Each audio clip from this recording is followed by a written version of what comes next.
Shalom Bapak Ibu yang terkasih dalam Tuhan Yesus Kristus. Ketemu lagi dengan ibadah Welcome Baby Day. Kami percaya setiap kita yang sedang mempersiapkan kelahiran dan sedang mempersiapkan untuk kehamilan, kita percaya kita akan diperlengkapi melalui ibadah ini. Mari sama-sama sebelum kita masuk lebih dalam lagi, kita datang mau menyembah dan memuji Tuhan. Kita satu dalam doa. Terima kasih Tuhan Yesus buat hari ini. Kami percaya ini bukan suatu kebetulan. Kami datang, kami mau menyembah-Mu Tuhan. Kami mau memuji nama-Mu ya Bapa. Kami bersyukur Tuhan untuk CK7 yang memperlengkapi kami Tuhan. Kami bersyukur Tuhan untuk segala sesuatunya yang kami tahu akan memberikan kami kekuatan baru di masa-masa pandemik ini Tuhan. Ketika kami datang Tuhan Yesus beribadah kepadamu, Engkau akan ada untuk memberikan kami kekuatan dan penghiburan. Terima kasih Tuhan Yesus, terima kasih Bapa. Kami buka hati kami mau tangkap sesuatu yang baru dari sorga hari ini. Di dalam nama-Mu Yesus, kami siap untuk beribadah. Haleluya. Amin. Mari sama-sama kita datang, kita angkat hati kita. Kita mau sembah Tuhan. Oh, terima kasih buat anugerah yang Kau beri. Kami bersyukur. Oh, ya dalana bayase. Terima kasih Tuhan, oh haleluya. Hiri biar alada bayase, kami bersyukur Tuhan. Kami datang kepadamu, ya dalana namaya siralabo. Thank you Lord, thank you Jesus. Kami perlu Engkau di dalam hidup kami ya Tuhan. Haleluya.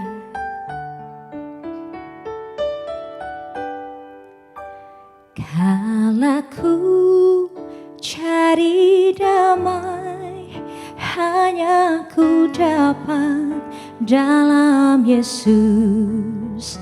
Kala ku cari ketenangan, hanya ku temui di dalam Yesus. Tak satu pun dapat menghiburku, tak seorang pun dapat menolongku. Hanya Yesus jawaban hidupku.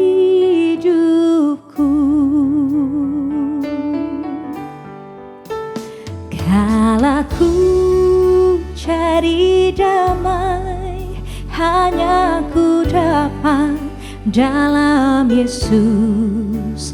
Kala ku cari ketenangan, hanya ku temui di dalam Yesus. Tak satu pun dapat menghiburku, tak seorang pun dapat menolongku. Hanya Yesus jawaban hidupku.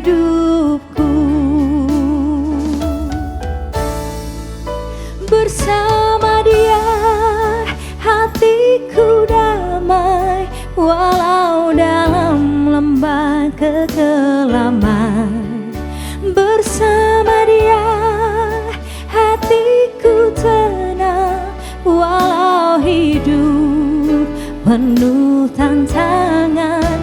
Tak satu pun dapat menghiburku, tak seorang pun dapat menolongku. Hanya Yesus jawaban hidupku. Mari sama-sama naikkan pujian ini. Kala ku cari damai, hanya ku dapat dalam Yesus. Kala ku cari ketenangan, hanya ku temui di dalam Yesus. Tak satu pun dapat menghiburku, tak seorang pun dapat menolongku. Hanya Yesus jawaban hidupku.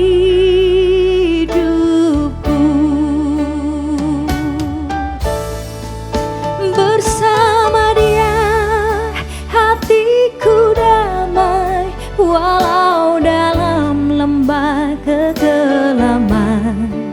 Bersama Dia hatiku tenang, walau hidup penuh tantangan. Tak satu pun dapat menghiburku, tak seorang pun dapat menolongku.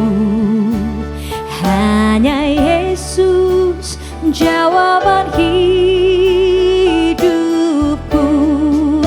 Bersama Dia, bersama Dia hatiku damai, walau dalam lembah kekelaman. Bersama Dia hatiku tenang, walau hidup penuh tantangan. Tak satu pun dapat menghiburku, tak seorang pun dapat menolongku. Hanya Yesus jawaban hidupku. Mari dengan imanmu nyatakan. Bersama Dia hatiku damai, walau dalam lembah kekelaman. Bersama Dia hatiku tenang, walau hidup penuh tantangan. Tak satu pun dapat menghiburku, tak seorang pun dapat menolongku. Hanya Yesus jawaban hidupku. Bersama Dia, bersama Dia. Kami mau nyatakan di hadapan-Mu ya Tuhan. Yes Lord Jesus, amin. Bersama Dia hatiku tenang, walau hidup penuh tantangan. Tak satu pun dapat menghiburku, tak seorang pun dapat menolongku. Hanya Yesus jawaban hidupku. Oh hanya Yesus, hanya Yesus jawaban hidupku. Oh hanya Yesus, hanya Yesus jawaban hidupku.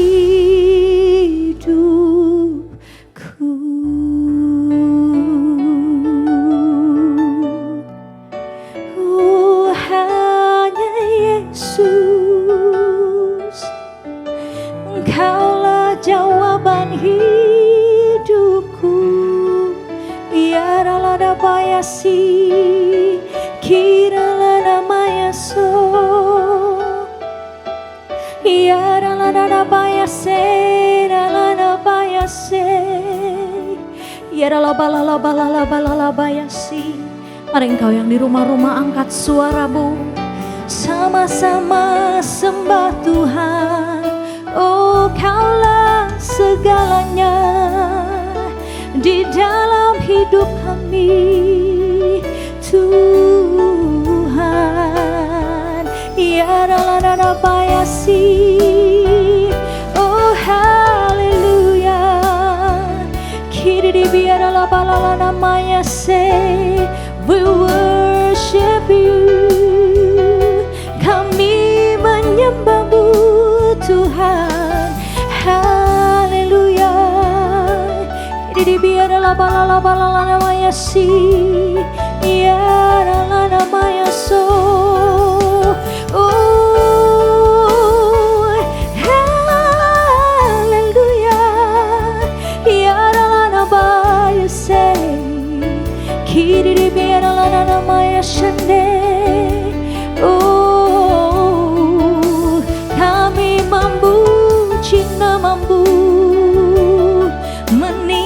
Tuhan Engkau, sebab Kaulah segala-galanya di dalam hidupku. Kurudu biarlah namanya Shande.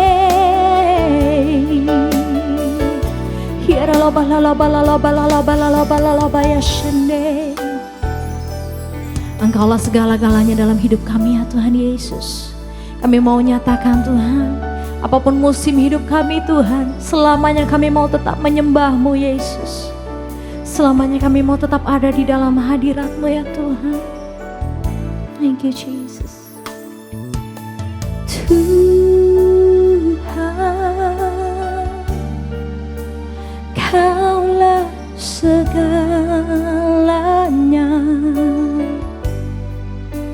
dari lubuk hatiku ku mau berkata. Mari sama-sama panggil namanya Yesus.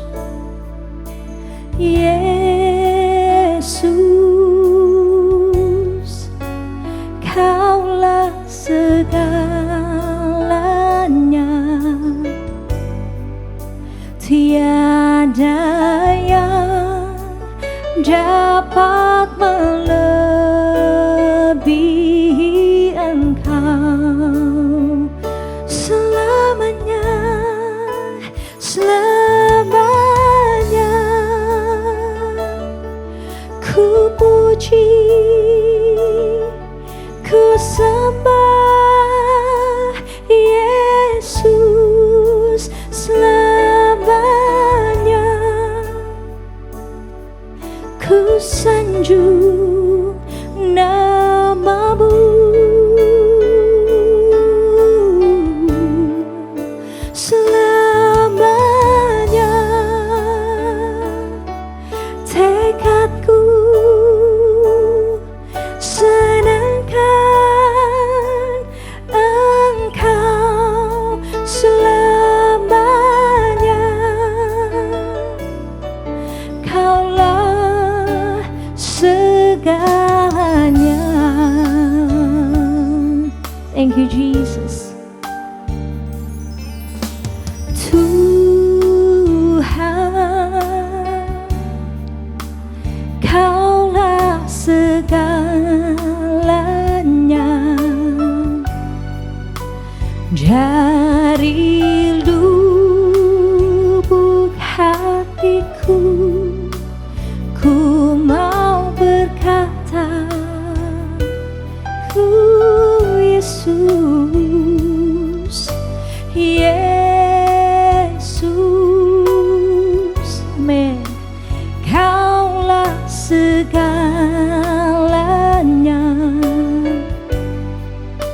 tiada yang dapat melebihi Engkau. Selamanya, selamanya ku puji, ku sembah Yesus. Selamanya ku sanjung nama-Mu. Selamanya, selamanya tekadku senangkan Engkau. Selamanya, amin. Kaulah segalanya, Kaulah segalanya. Katakan Yesus, Yesus, segalanya.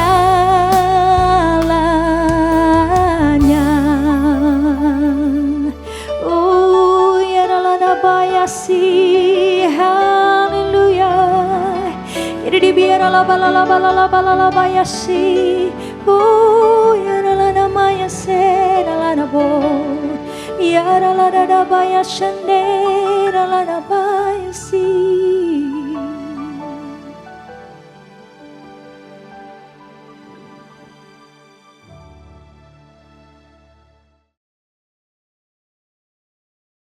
Shalom, Bapak, Ibu, Saudara-saudara sekalian.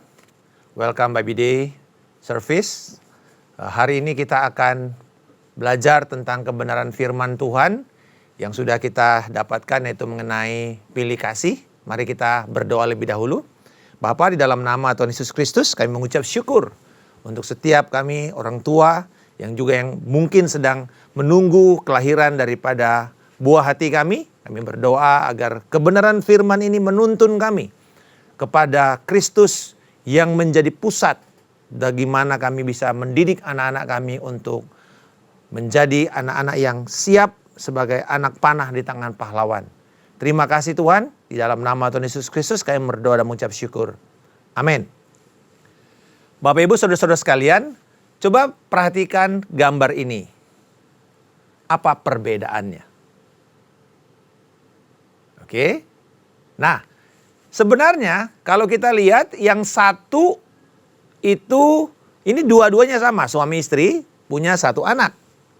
Tetapi apa sebenarnya perbedaan dari gambar di sebelah kiri dengan yang di kanan adalah prioritas fokus.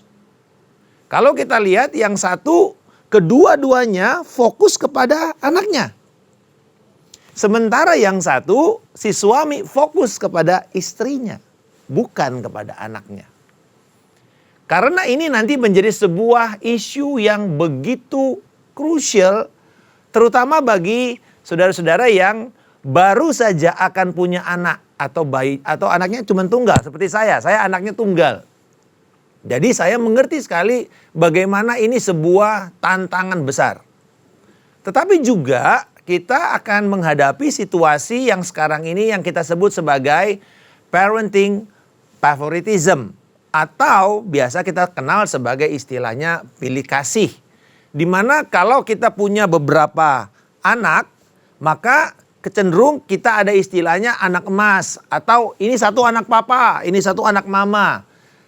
Saya nggak tahu bagaimana dengan Bapak Ibu dibesarkan di rumah, tetapi banyak sekali yang menjadi korban dari parenting favoritism. Saya belajar dan saya sendiri mengalami menjadi parenting favoritism victim. Jadi kita korban daripada pilih kasih orang tua. Apakah mereka berniat? Belum tentu sebenarnya. Tetapi mereka hanya bisa mendapatkan dari orang tua mereka. Nah, problemnya kalau orang tua mereka itu belum pernah kenal Tuhan. Tidak pernah mengerti dasar-dasar firman. Sehingga cenderungnya adalah apa yang dibawa oleh orang tua itu yang mereka lakukan. Kita contoh yang paling gampang ya di Alkitab itu adalah Abraham. Ketika Abraham mengalami kelaparan, mereka lari ke Mesir. Pada waktu mereka lari ke Mesir, di situ Abraham hampir, ya kita tahu dia berbohong dan kemudian istrinya hampir diambil orang, ya diambil raja, tetapi kemudian Tuhan menyelamatkan. Coba kita lihat pada waktu Ishak lahir, lalu kemudian Ishak tumbuh besar, dan Ishak mengalami keadaan yang sama, yaitu kelaparan di tempat di mana dia tinggal. Apa yang dikatakan oleh Alkitab? Dia ingin pergi ke Mesir. Itu dia. Tetapi bedanya, Ishak diajar oleh bapaknya mendengar suara Tuhan. Sehingga Tuhan berbicara kepada Ishak, kamu tinggal di tanah ini, di Gerar, dan kamu tidak akan ke Mesir. Jadi kita bisa melihat, kalau kita tidak memiliki kebenaran firman, kita akan mewarisi apa yang kita dapat dari orang tua kita. Nah, ini repotnya. Jadi sebenarnya kita meneruskan nanti siklus lingkaran yang sebenarnya menjadi pergumulan kepada kita, atau bahkan bisa menjadi lingkaran dosa. Itu sebabnya kenapa kita hari ini mempersiapkan saudara sebagai jemaat untuk bisa mengerti bagaimana membesarkan anak di dalam konsep dan cara serta standar firman Allah. Di dalam Yakobus pasal yang kedua ayat yang pertama, Penulis Yakobus mengatakan, saudara-saudaraku sebagai orang yang beriman, sebagai orang yang percaya, sebagai orang yang mengenal Yesus Kristus, yang beriman kepada Kristus, Yesus Kristus Tuhan kita, yang mulia, saudara-saudaraku sebagai orang yang beriman kepada Yesus Kristus Tuhan kita yang mulia, janganlah iman itu kamu amalkan dengan memandang muka. Dipakai kata pilih kasih, favoritism. Jadi dikatakan kalau kita melakukan iman kita, jangan engkau memandang muka. Kita tidak bisa memilih-milih orang untuk kita layani.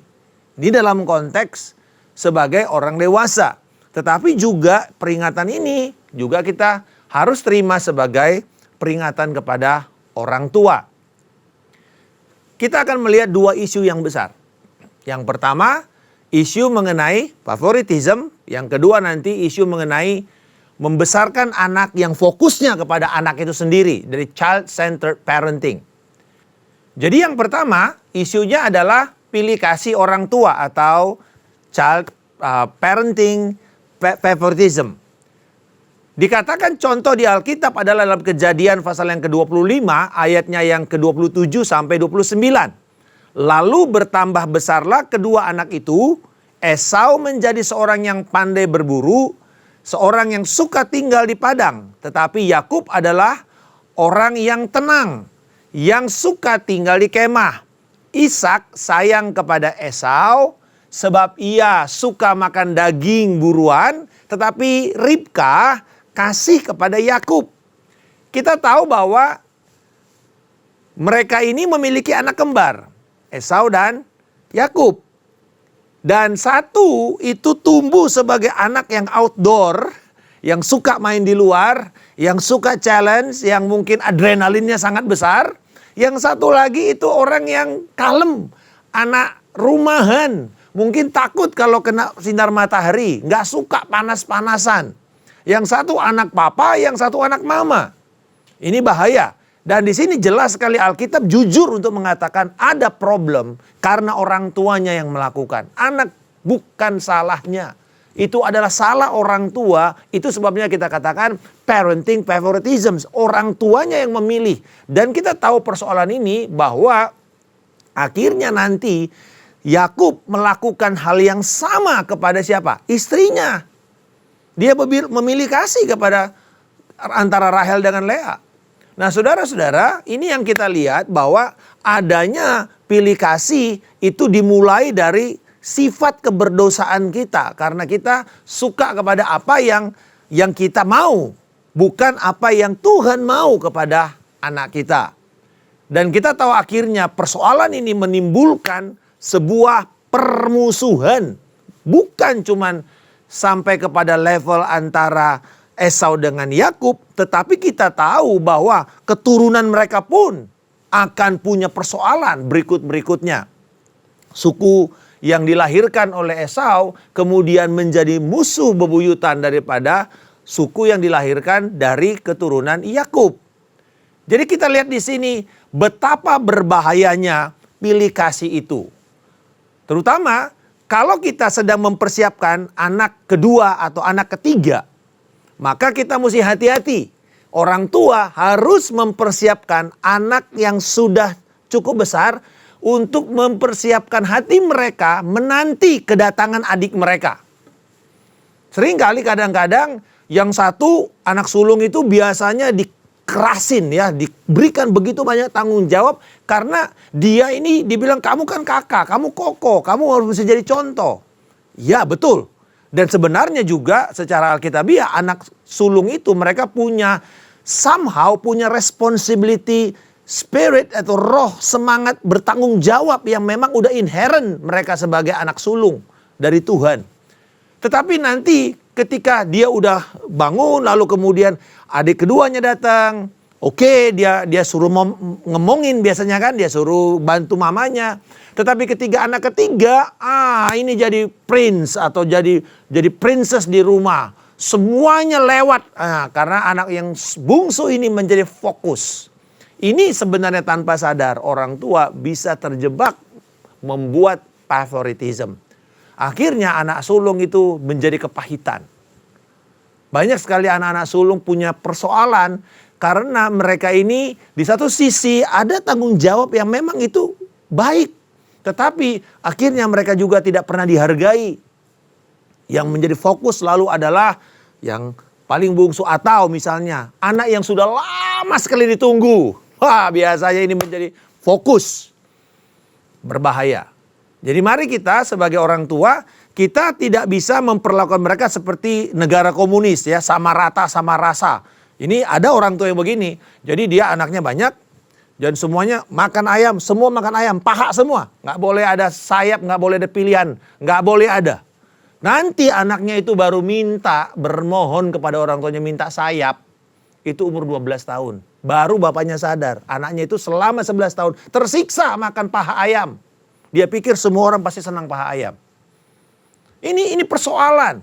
Nah, jadi atau yang kedua begini. Semua ulang tahun anak pertama, semua dikasih hadiah. Anak kedua juga dapat, anak ketiga juga dapat. Tidak ada yang namanya menghargai waktu spesial.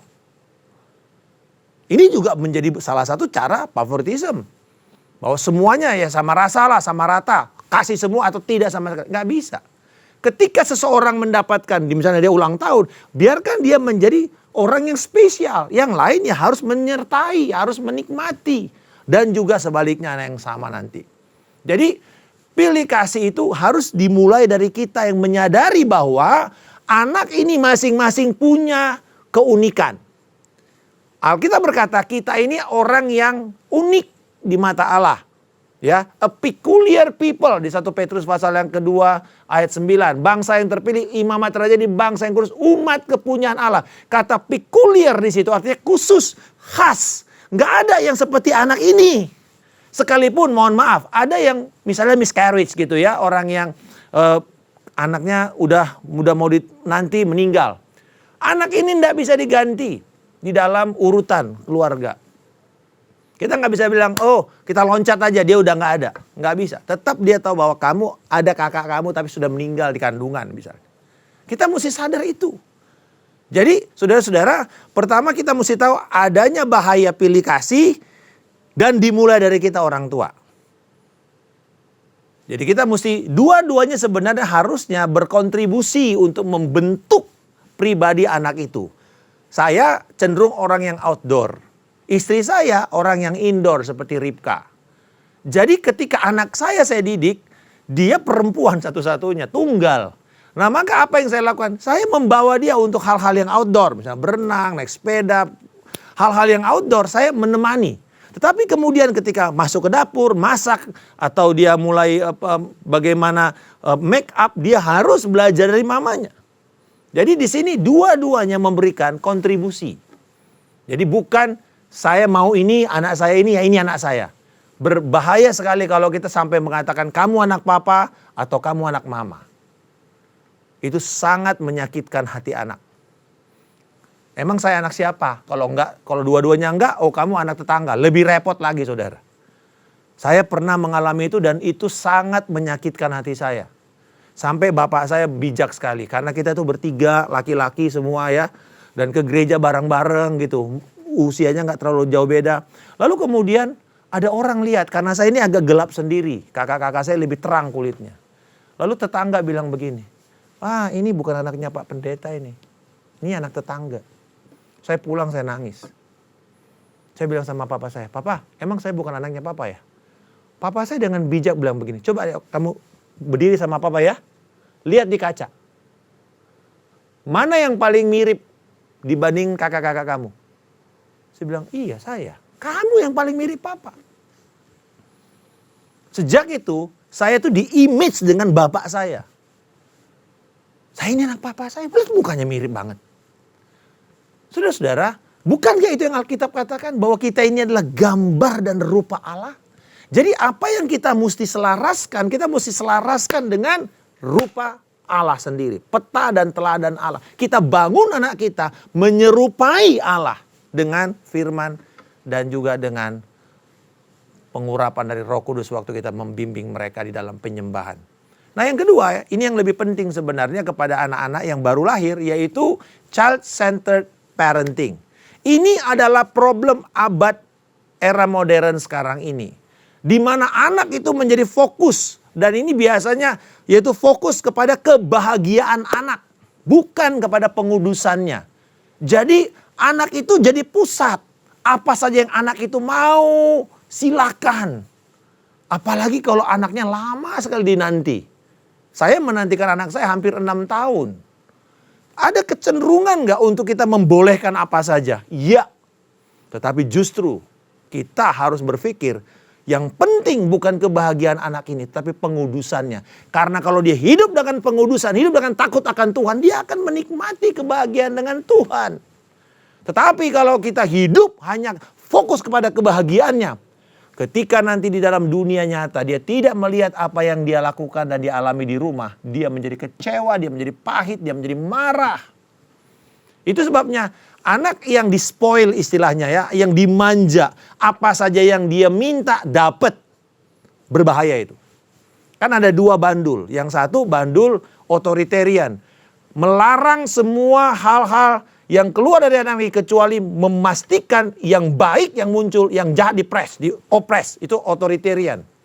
Yang satu lagi yang namanya anak yang permisif, apa saja dibolehin. Bahkan kalau anak kecil yang bilang, "Pang, ngerokok," ya udah silakan aja. Bisa begitu. Anak sama bapak ngerokok bareng-bareng gitu loh. Ini bahaya. Dua-duanya ini tidak sehat. Tetapi kalau kita lihat di dalam masyarakat, masih yang untung satu ini, yang dididik dengan keras, masih berhasil. Tapi kepahitan, luka. Bagaimana ya? Kita mesti bawa ke tengah. Ada waktu di mana kita mendisiplinkan mereka, tapi ada waktu di mana kita harus menepuk dada pundak mereka dan mengatakan good job.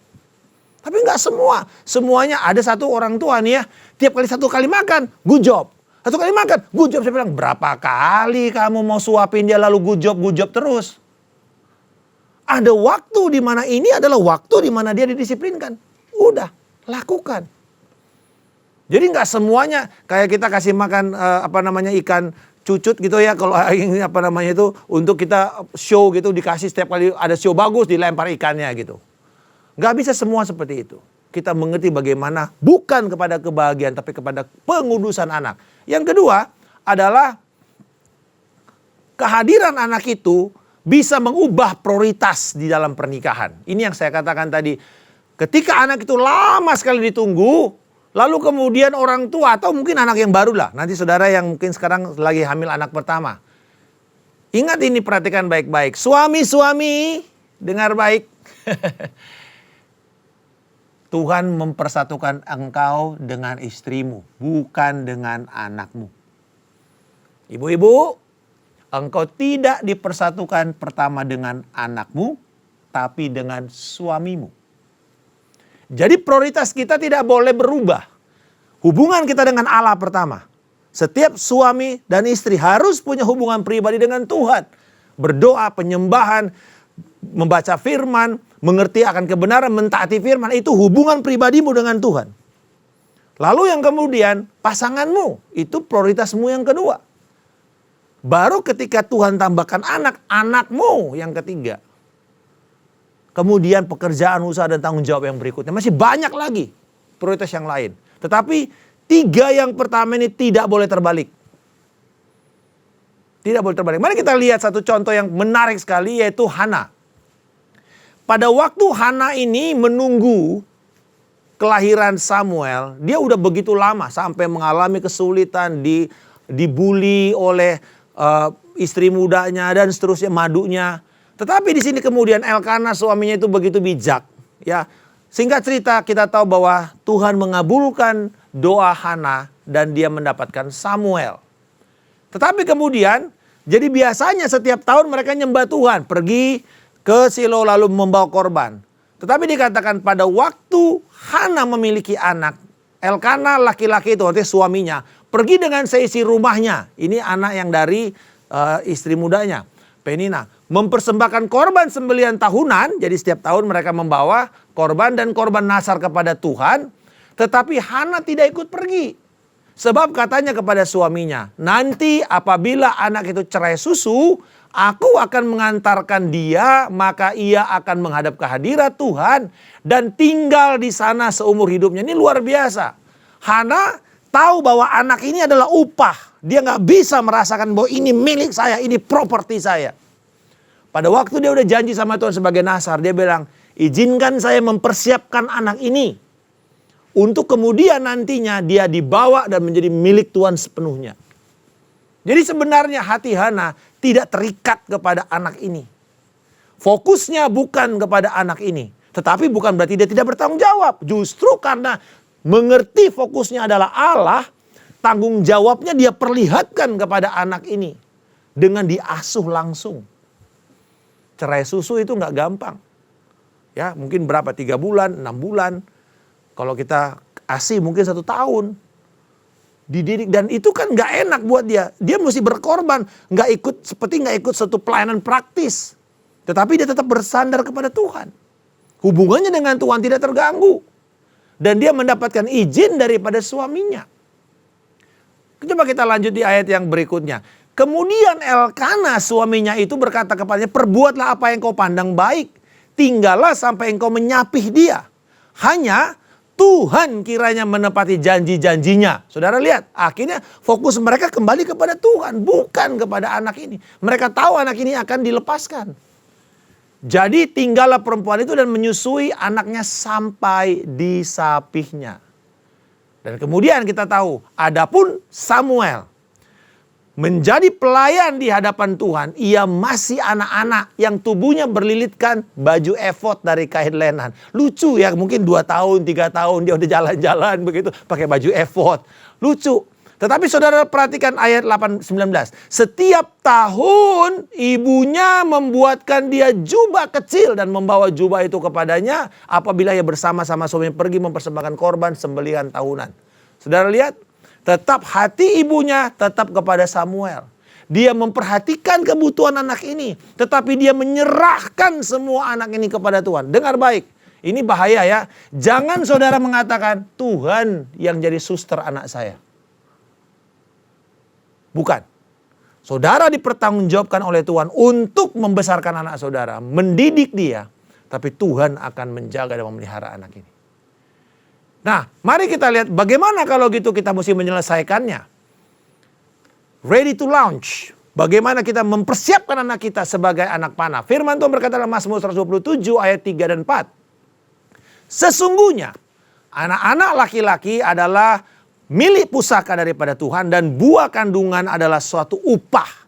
Seperti anak-anak dipanah di tangan pahlawan, demikianlah anak-anak pada masa mudanya. Ini merupakan sebuah doa dari pemazmur kepada keluarga, rumah tangga.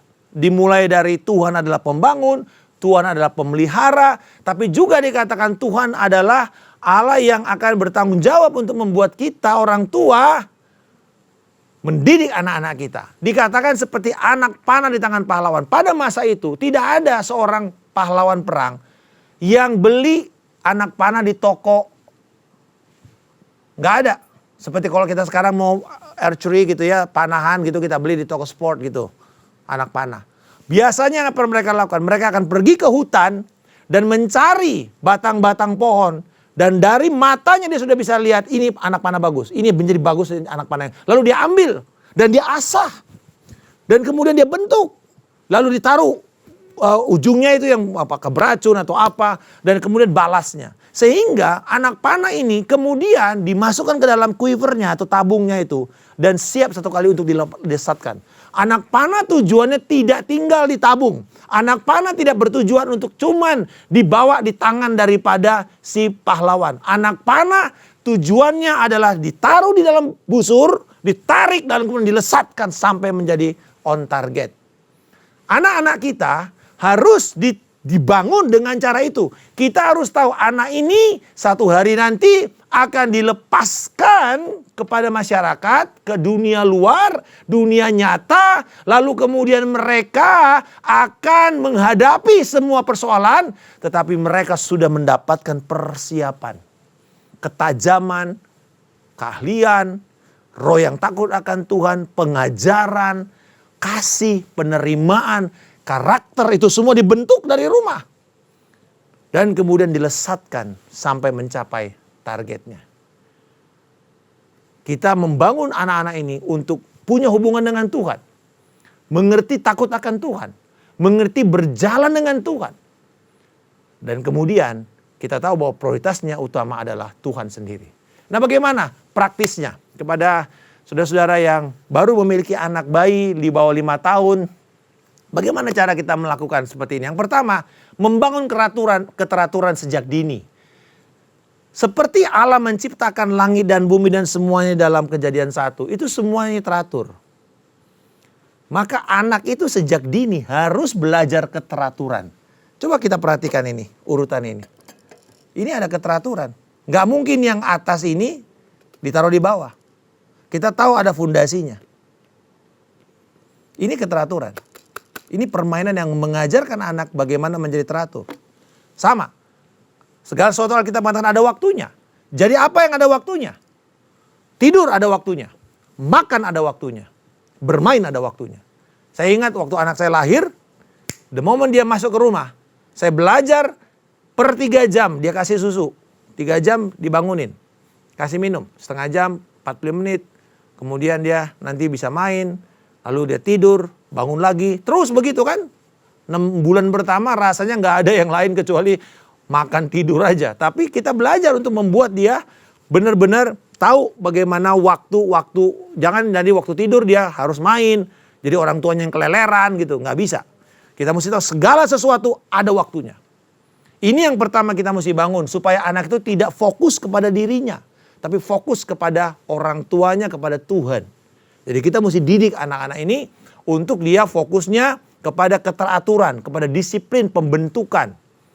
Jadi waktu dia makan, dia harus makan. Nanti kalau dia udah besar sedikit, dia bisa duduk di meja, makan. Apakah 30 menit, makan. Gak bisa lari-lari, gak bisa keleleran kemana-mana. Duduk di situ, makan. Jadi benar-benar dia tahu, ini waktu makan, ini ruang makan, ini ruang nonton, ini ruang main. Jangan kebalik-balik. Segala sesuatu ada tempatnya.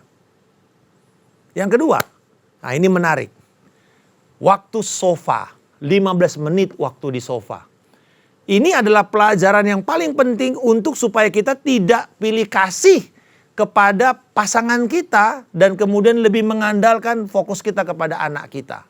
Jadi sebagai suami, terutama kalau saudara yang kerja dari luar, pulang ke rumah. Yang pertama, carilah istrimu. Habiskan waktu 15 menit dengan istrimu. Jadi saya katakan couch time karena bisa duduk di sofa, kita ngobrol. Nah, nanti kemudian ini mulai terjadi nih. Anak datang, datang. Dia mulai masuk ke tengah itu. Di situ yang kita didik dia. No, kamu ke samping dulu ya. Papa mau ngobrol sama mama. Nanti dia masuk lagi. No, kamu dulu. Saya lakukan itu dengan setia. Untuk waktu dia datang dia udah tunggu saya di pintu, dia cium saya, bener nggak apa-apa, saya peluk sebentar tapi saya bilang, papa mau ketemu mama dulu ya. Nah saya bawa dia lihat tuh, dan kemudian oke, nama anak saya Esther, papa mau ngobrol sama mama dulu, kamu nanti, oke? Dan betul, prioritasnya kan tadi kan Tuhan, pasangan, baru anak. Jadi jangan suami baru punya anak satu, waduh langsung udah pulang kantor, nyarinya anaknya, istrinya udah 8 jam, 10 jam belajar ngomongnya sama bayi. Lupa ngomong saudara kadang-kadang jadinya. Karena ngomongnya sama bayi terus. Gak pernah ngomong sama orang dewasa, kesian. Jadi kita mesti tahu, kita menghormati pasangan kita. Nah, jadi waktu ini membangun dan menyegarkan pasangan kita. Lalu kemudian perlihatkanlah kasih pasangan saudara terhadap saudara atau saudara terhadap pasangan saudara ya. Perlihatkan kasih suami kepada istri karena biasanya suami yang di luar. Di depan anak-anak. Nah, ini menarik. Mungkin beberapa di antara kita agak sedikit awkward gitu ya. Kalau kita peluk istri kita atau kita cium istri kita. Tentu kita mesti melihat yang bukan sesuatu yang sangat vulgar. Oke? Nah, di sini kita belajar bahwa apa gunanya saya memperlihatkan kasih saya? Apakah kita mau show off? Jawabannya bukan. Karena ada manfaatnya, yaitu ini. memperlihatkan kasih Anda satu sama lain di depan anak akan membawa rasa aman kepada anak-anak itu. Karena mereka sadar, tahu bahwa papa mereka sayang sama mamanya. Karena buat anak, mama itu ketika disayang, dia aman. Dia aman. Dan ini membawa respect kepada suaminya nanti. Jadi mari ini praktek yang sederhana. Tetapi ini bisa membuat kita mengarahkan hati dan pikiran anak kita bukan kepada diri mereka, tetapi kepada otoritas. Yang kedua, kita tetap mempertahankan prioritas kita satu sama lain sebagai suami istri. Karena, saya mau tutup dengan ini, sederhana. Ini kejadian benar loh. Saya punya teman, gembala ya, dia punya anak satu. Tidurnya di mana? Di tengah. Iya, pisah dong. Udah mulai ada jarak kan. Terus kemudian nggak berapa lama lahir lagi anak kedua. Tidur di mana? Di tengah lagi kan? Makin jauh jaraknya. Sekarang suaminya udah turun ke bawah. Tidur di lantai. Mamanya sama dua bayinya tidur di atas. Satu kali saya ngobrol sama dia, saya bilang sama dia karena nggak berapa jauh umurnya. Saya panggil nama. Lalu saya bilang gini, nanti lama-lama kamu tidur di garasi. Kalau kamu mau nambah berapa lagi anak kamu? Mau tiga. Mau di mana? Karena mereka cuma punya satu kamar. Lupa gimana dong kalau gitu, dia bilang. Enggak, ada caranya. Kamu yang dipersatukan kamu dan istrimu. Satu hari nanti, kalau kamu taruh anakmu di tengah semua, fokusnya ini anak, child-centered parenting. Satu-satu kan anaknya akan mentas, akan keluar. Terus kemudian kita udah kelamaan fokus ke anak, kita udah jauh dengan keluarga, dengan pasangan kita. Gak heran makanya saudara lihat survei umur 25 tahun pernikahan ada suami istri cerai. Karena udah bingung. Empty nest istilahnya gitu ya. Sarangnya udah kosong. Anak-anak udah pada pergi. Bingung satu sama lain gitu. Gak usah jauh-jauh. Sekarang saya karena anak saya sudah mulai ada dalam aktivitas pelayanan di luar. Kadang-kadang kita pikir ini saya 25 tahun pernikahan. Saya lihat gitu. Kalau bingung gawat gitu. Ini emptiness, nggak perlu anak tuh harus keluar negeri dulu atau dia menikah dulu, nggak perlu. Sekarang saja, kalau kita nggak ngerti, ini bisa bahaya. Jadi bagaimana dong caranya gitu Pak? Kalau ini anak mesti di tengah, jangan. Bagaimana caranya? Saya kasih ilustrasi yang paling gampang. Suami istri tetap sama. Ketika anak dikatakan upah ya. Jadi anak ditambahkan. Maka anak satu di samping. Jadi kita bikin lingkaran gitu loh. Anak satu di samping, suami istri tetap sama. Nanti anak dua tambah, lingkaran jadi besar. Anak tiga tambah, lingkaran jadi besar. Lalu ketika satu-satu mentas, lingkarannya makin kecil. Tetapi suami istri masih sama terus. Itu yang kita sedang bangun. Mari, saudara-saudara sekalian, teman-teman, bagi saudara yang baru punya anak, mari sadari, kita membangun Christ-centered parenting. Fokuslah kepada Kristus. Kalau kita sudah punya 2-3 anak, sadari setiap anak itu unik. Jangan terjebak untuk memilih salah satunya dan mengutamakan yang itu. Kiranya Tuhan Yesus memberkati kita semua. Bapa di surga, kami berdoa, biarlah kiranya Tuhan Engkau memberkati setiap kami, para orang tua baik yang sedang menantikan buah hati. Engkau berkati Tuhan, anak-anak yang ada dalam kandungan ini tumbuh sehat, lahir dengan selamat dan sempurna. Tapi kami sebagai orang tua untuk membesarkan mereka dalam takut akan Tuhan, pengudusan dan fokus kepada Kristus. Ampuni kami juga bila kami jatuh ke dalam dosa, pilih kasih, mengutamakan satu sama lain anak ini dan tidak memperlakukan mereka seturut dengan apa yang Engkau inginkan. Kami berdoa Tuhan, supaya setiap kami sebagai suami istri bisa berkontribusi, memberikan kepada yang terbaik dari Tuhan kepada anak-anak ini.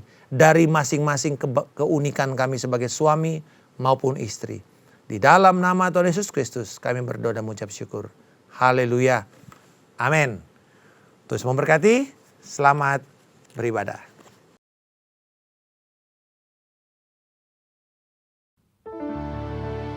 Selamanya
Yarala balala balala namayasi, Urala nabayase, Kiridi biarala nabayasi, Haleluya. Kiridi biarala balala balala balala balala balala balala balala.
Kami mengundang semua jemaat Welcome Baby Day untuk kita satukan hati dan berdoa. Bapa di dalam surga, kami mengucap syukur atas semua kebaikan-Mu. Terima kasih buat berkat firman-Mu yang disampaikan hari ini oleh Pendeta Markus Simanjuntak. Kuasa otoritas Tuhan menyertai pelayanan dan pekerjaannya. Dan Tuhan berkati istri, anak, dan keluarga besarnya dengan berlimpah.